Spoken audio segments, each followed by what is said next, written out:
Inyang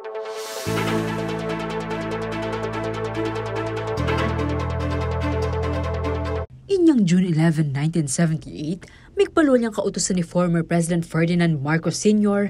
ang magnasang makakontrol at makalako king pamamalimos kaning dalan king bangsa.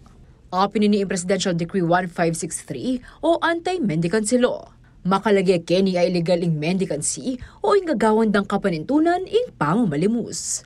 Kapamilatan nanini malyari lang may parusan dik marakap, mamayad lang multa o kaya naman mikulong hanggang adwang banwa.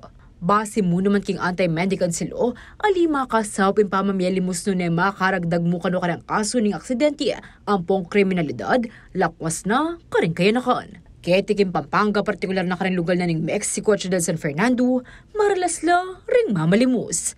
Anak, matua, PWD o maski ring indigenous people.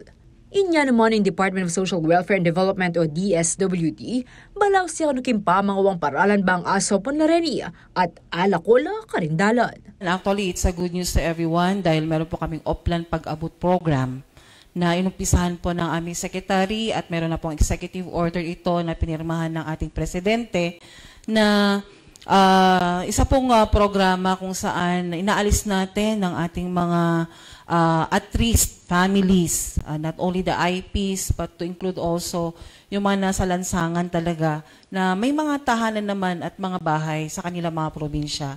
Isa itong programa na ginagawa natin at kasama po ang Region 3 dito.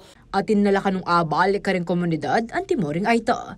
May kasap no kano ka rin Aita Kimbamban at Kapastarlak nung nuka rin midwang lang livelihood assistance kaya bekene ing damulag akarelang agamit king asikan. Balaos kano yung programa na ng DSWD lakwas ng yening paratang ing Bermans.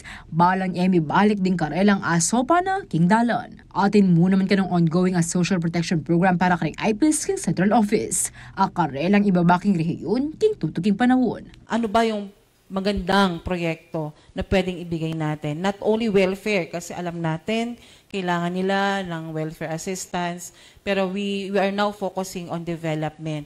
We're also in close coordination with NCIP dahil binabalik namin yung task force na dapat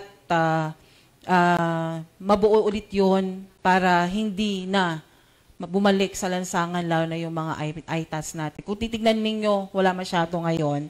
Pero pagdating ng August, September, October, November, December yan, marami ulit. Kaya we hope that ma-mitigate natin yon at maiwasan natin yon.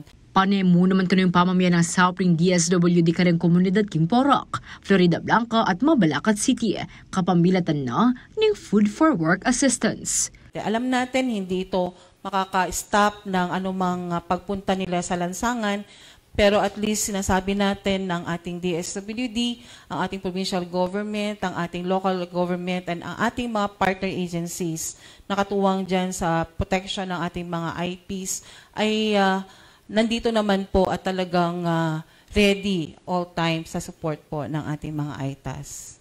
Samantala, 2016 inyong megiyang ordinansa kay Ciudad San Fernando ing anti-mendicancy program ang nasang mabawas yung pamanlimus at pamamyelimus.